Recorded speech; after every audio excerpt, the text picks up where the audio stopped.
कलिं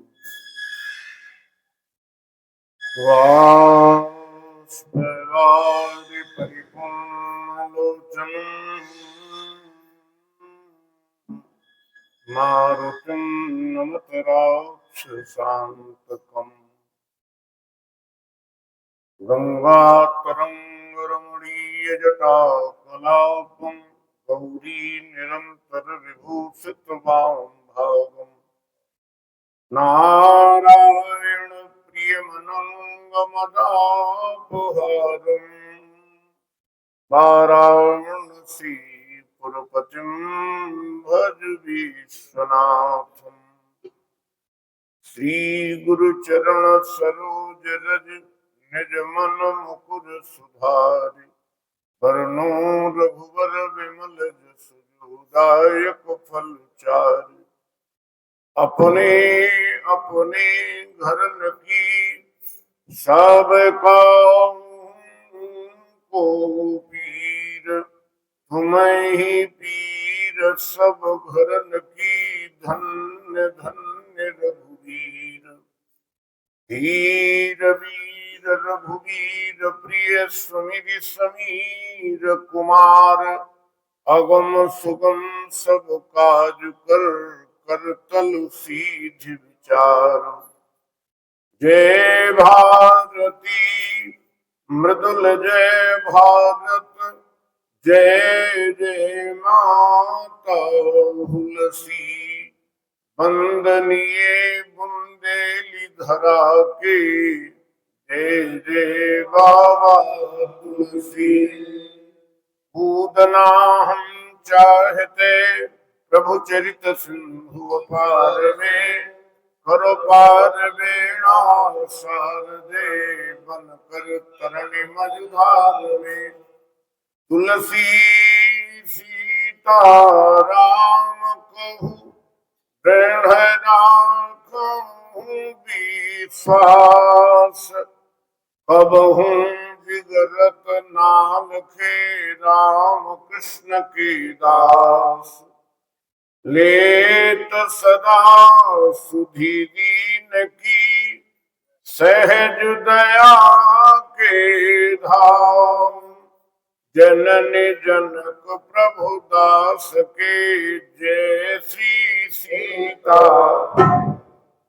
जो सुख को चाहिए सदा शरण राम की ले कहो नानक सुन रे मना दुर्लभ मानुष देह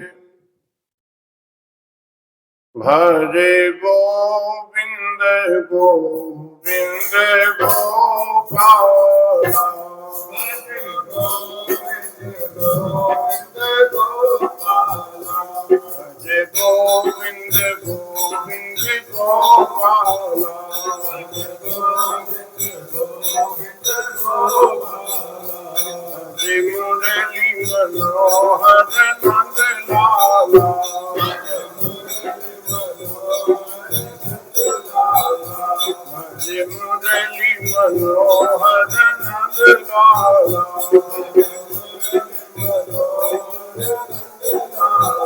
भजे गोविंद गोविंद गोपाल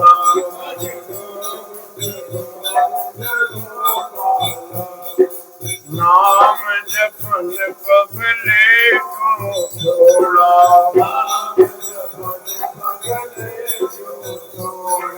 प्रभु से नाता क्यों नहीं जोड़ा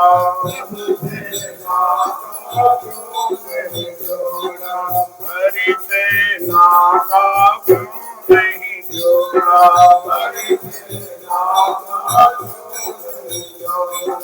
कलयुग केवल नाम आधारा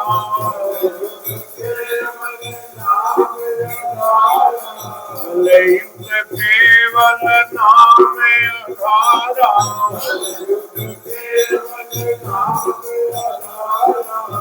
मेरी तुम्हें नर नहीं पारा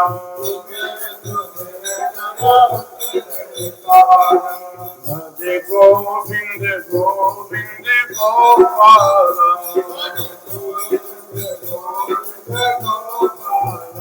भजे मुरली मनोहर नंद लाला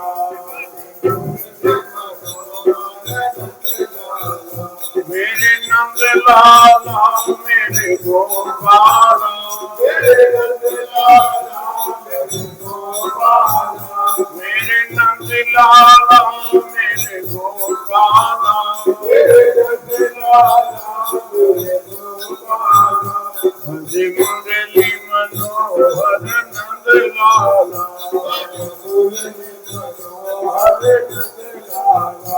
हे नाथ पकड़ लो हाथ मेरा नाथ पकड़ लो हाथ मेरा टूटे न कभी भी साथ तेरा भजे गोविंद गोविंद गोपाला भजे मुरली मनोहर नंद लाला भजे गोविंद गोविंद गोपाला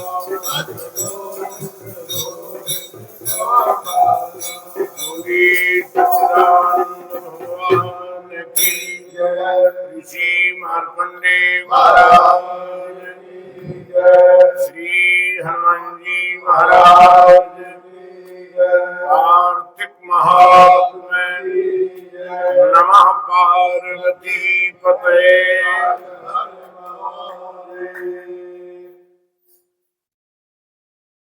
अखिल कोटि ब्रह्मांड नायक अकारण करुणाकरण करुणा बरवाले भारत के भव्य भाल को ऊंचा करने वाले धनुर्धर प्रतापी परात्पर परमात्मा के श्री चरणों में बारंबार वंदन। मैं ऋषि मार्कंडे जी महाराज के श्री चरणों में नमन करते हुए बल विक्रम और स्वार्थ एवं साधना के संगम श्री हनुमान जी महाराज की भाव में उपस्थिति में उनके श्री चरणों में कोटतः नमन वंदन। इस दिव्य देवालय में भगवान की अर्चना उपासना करने वाले सम्माननीय श्रद्धेय अर्चकवृंद, इस पावन संस्था के सम्माननीय परमाध्यक्ष महोदय, समस्त पदाधिकारीगण, समस्त मेंबरान कमेटी, भक्ति रूपी गंगा के तरल तरंगों में प्रतिदिन अवगाहन करने वाले प्रभु चरणानुरागी श्रोता महानुभाव, श्रद्धामयी देवियों, हम लोग कथा श्रवण करने जा रहे हैं 14वें अध्याय की। भगवान की कार्तिक महात्म की कथा को श्रवण करेंगे और कथा को हृदय में बिठाने का भी प्रयास कर लिया जाए।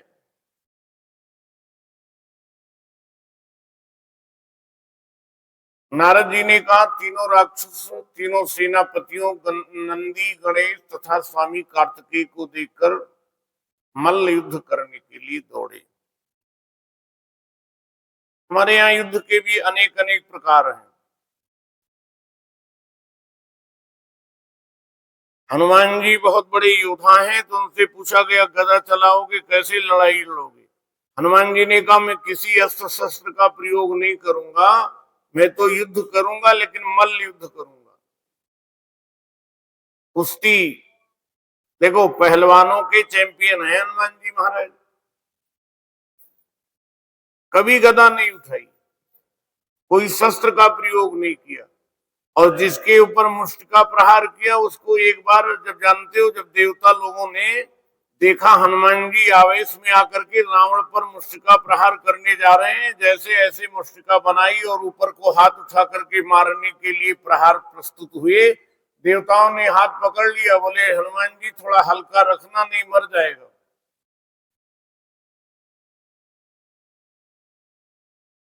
मल्ल युद्ध करने के लिए 3 सेनापति हैं, नंदीश्वर, गणेश जी महाराज और स्वामी कार्तिकेय। ये देवता तो मैंने कल निवेदन किया था, देवता तो आए थे, अपने जरूरत के लिए प्रार्थना की और चलते बने। देवता लोग बड़े स्वार्थी हैं, और क्षमा करिएगा आप, अन्यथा मत लेना, हम लोग भी बड़े स्वार्थी माने गए हैं। हमारी जरूरत होती है तो भगवान के आगे हम लोग प्रार्थना भी कर लेते हैं, लड्डू पेड़े का भोग भी लगाते हैं, और दल जो है अगर जरूरत ना हो तो दिल के दरवाजे बंद होने में देर भी। ये देवता आए थे और एक एक करके चले गए, लड़ने के लिए छोड़ गए महाराज नंदीश्वर भगवान। ये जो है ये सेनापति है युद्ध के, शंकर भगवान के। गणेश जी शुंभ और कार्तिकेय। गणेश जी शुंभ से लड़े, नंदीश्वर कालनेमी से लड़े और स्वामी कार्तिकेय निशुंभ से युद्ध करने लगे। निशुंभ ने कार्तिकेय के वाहन मयूर के हृदय में शीघ्रता से 5 बाण मारा। स्वामी कुमार कार्तिकेय जी मयूर का वाहन है, मोर। कार्तिकेय क्रोधित होकर के शक्ति को उठाना ही चाहते थे, इतने में निशुंभ ने तीव्रता से अपने शक्ति से खडानन की शक्ति को काट दिया। नंदीश्वर ने सैकड़ों बाणों से कालनेमी को मारकर 7 बाणों से प्रहार किया।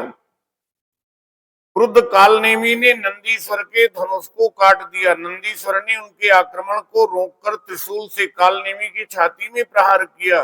कालनेमी का हृदय विदीर्ण हो गया। ये कालनेमी बड़े पराक्रमी राक्षस हैं। और कालनेमी को जानते हो किसने मारा है?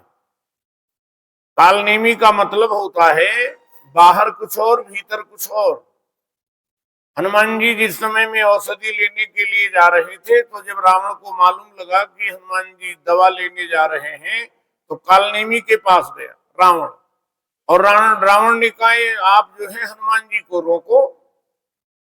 कालनेमी घबरा गया। कालनेमी ने कहा है भगवान, रावण से कहा एक बात बताओ। रावण क्या? बोले जब उस बानर ने तुम्हारी लंका जलाई थी तो तुम कैजुअल लीव पर चले गए थे क्या? उस दिन तुम लंका में नहीं थे? बोले नहीं थे। तो बोले जिसने तुम्हें देखते देखते तुम्हारी लंका जला दी, भला उसको हम जीत पाएंगे? रामधारी सिंह दिनकर ने लिखा है, अजय लंकेश की लंका जलाकर खाक कर आए। अजय लंकेश की लंका जलाकर खाक कर आए। हनुमान जी महाराज जो अजय पराक्रमी, इतने महाबली रावण, जिनके आगे सब देवता हाथ जोड़ते थे, लेकिन उनकी लंका उसके देखते देखते जला करके भस्मीभूत कर दिया। देखत तुम ही नगर जे जारा, तासु पंथ को रोकन हारा। तासु पंथ को अरे हम भला रोक पाएंगे? कालनेमी को हनुमान जी ने मारा है। हनुमान जी रुद्रावतार हैं, शंकरावतार हैं। शिखर के प्रहार से नंदीश्वर को धराशाही कर दिया। शिखर माने पहाड़ की चोटी से कालनेमी ने नंदीश्वर को धराशाही कर दिया। एक और रथ और मूषक वाहन वाले श्री गणेश जी और दूसरी तरफ शुंभ दोनों युद्ध करते हुए परस्पर एक दूसरे पर बाणों की वर्षा करने लगे। गणपति ने शुंभ की छाती में बाण मार करके 3 बाण से उनके सारथी को पृथ्वी पर गिरा दिया। अतिशय क्रोधित होकर के शुंभ ने भी गणेश जी पर बाणों की वर्षा की। गणेश जी का वाहन मूषक बाणों से अति पीड़ित होकर के चलने में असमर्थ हो गया। गणेश जी मूषक से उतर करके, अपने वाहन से उतर करके पैदल चलने लगे। गणेश जी अपने फरसे से शुंभ के हृदय में प्रहार कर भूमि पर गिरा दिया और स्वयं फिर अपने वाहन पर सवार हो गए। कालनेमी और निशुंभ ये दोनों ने एकाएक गणेश जी को अंकुश से मनमोहक हाथी के समान बाणों से मारने लगे। गणेश जी को कष्ट में देख करके देवतागण घबराए। देवता लोग केवल युद्ध देख रहे हैं, लड़ाई लड़ने के लिए प्रस्तुत नहीं हुए, आए नहीं, बस हाय हाय कर रहे हैं। देखा तो अधीर हो गए देवता लोग। रामायण में एक बहुत बढ़िया प्रसंग आता है, विभीषण गीता। समय समय में रामायण में, महाभारत से तो भगवत गीता प्रकट ही हुई है। रामायण में जगह जगह पर गीता का प्राकट्य हुआ है, गीता का, भगवत गीता का प्रादुर्भाव हुआ है। जैसे विभीषण ने लड़ते हुए राम जी को देखा तो उनके आंखों से टप टप कर आंसू गिरने लगे। विभीषण महाराज रोने लगे, और रोने इसलिए लगे कि रावण रथ पर बैठा हुआ है और भगवान नंगे पांव चल रहे हैं। नाथ न रथ नहीं तन पद त्राना, नाथ न रथ नहीं तन केहि विधि जितब वीर बलवाना, विधि जितब वीर बलवाना, नाथ न रथ नहीं तन पद त्राना, अधिक प्रीति मन भाषण देहा,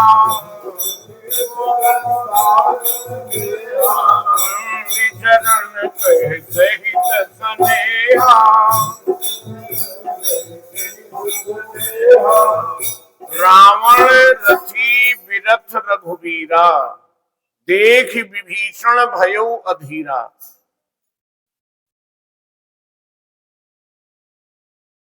देख विभीषण भयो अधीरा, अधीर हो गए। देखो, लड़ाई लड़ना है राम जी को, और अधीर कौन हो गए?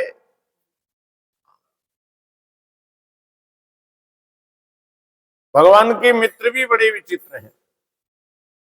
अर्जुन को लड़ाई लड़ना है, लेकिन लड़ाई लड़ने से पहले अधीर हो गए, और जब अधीर हुए तो भगवान ने कहा, देखो निमित्त मात्रम भव सभ्य साचिन, हे अर्जुन तुम्हें तो निमित्त बनना है, ये तो मरे हुए हैं, इनको तो हम पहले मार दिए, लड़ाई मन मात्र करनी है तुम्हें। विभीषण बड़े अधीर हुए और रोने लगे। विभीषण से राम जी ने पूछा, क्या हुआ विभीषण, रोने क्यों लगे? बोले, बात ये है प्रभु, रावण रथ पर बैठा हुआ है और आपके पास रथ नहीं है, और आपके पांव में जूते भी नहीं, निरावरण चरण हो। अच्छा, एक बात बताएं, कोई योद्धा लड़ाई लड़ने के लिए लड़ रहा हो, कुश्ती पहलवान लड़ रहा हो, तो उसके उत्साह को बढ़ाना चाहिए या उसे ये कहना चाहिए कि आप इससे जीत नहीं पाओगे? हतोत्साहित नहीं करना चाहिए, उत्साहित करना चाहिए। और विभीषण ने यही काम किया।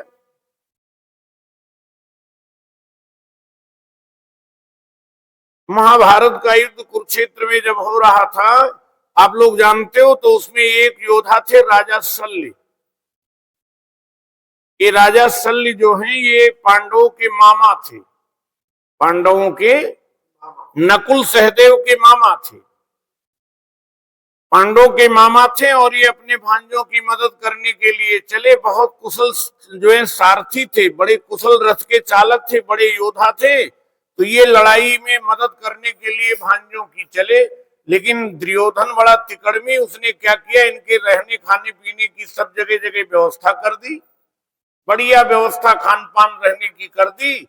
और जब तक ये हस्तिनापुर यहाँ पहुंचे अपने कुरुक्षेत्र के रणांगण में, तब तक उनको ये मालूम हो जाता है कि ये जो व्यवस्था हमारी की थी, ये जिससे लड़ाई लड़ना है, ये जो है विपक्ष के लोगों ने की है। तो मामा जी ने फैसला कर लिया। ये मामा भी कई बार बड़े खतरनाक साबित होते हैं, कंस मामा, शकुनी मामा आदि आदि। अब मामा ने फैसला कर लिया, बोले अब लड़ाई हम उनके पक्ष में करेंगे जिनका अन्न खाया है।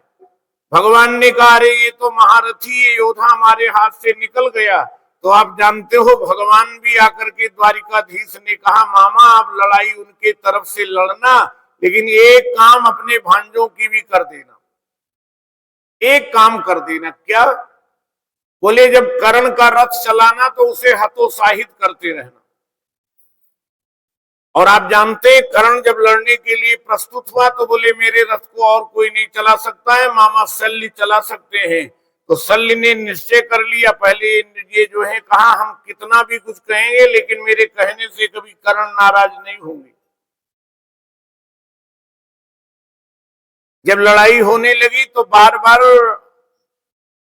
कर्ण के लिए, अंग प्रदेश के राजा कर्ण के लिए, जानते हो, यही तो कहते रहे राजा शल्य, अरे भला आप गांडीवधारी अर्जुन को जीत पाओगे? कर्ण वचनबद्ध है।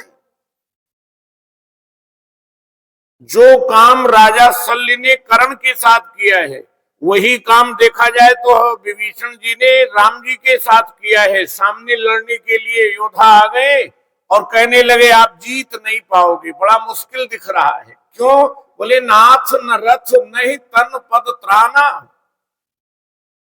सामने देखो योद्धा रथ पर बैठा हुए, आपके पांव में जूते नहीं, कहीं भी जितब वीर बलवाना। लेकिन जानते हो, मैं निवेदन कर दूं, जहां प्रीति अधिक होती है वहां नीति का विचार समाप्त हो जाता है। विभीषण के हृदय में प्रीति थी, रोने लगे थे।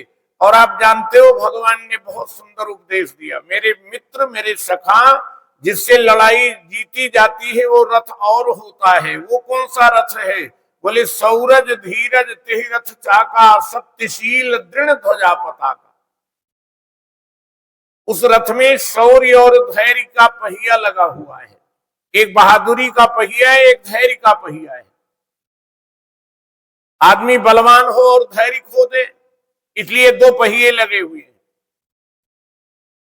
सत्यशील दृढ़ ध्वजा पताका, उस रथ के ऊपर झंडा लहरा रहा है। किसका? बोले सत्य का एक झंडा है, एक शील का झंडा है। झंडे में आप देखेंगे दो विशेषताएं होती हैं, झंडे में डंडा भी होता है और झंडा भी होता है।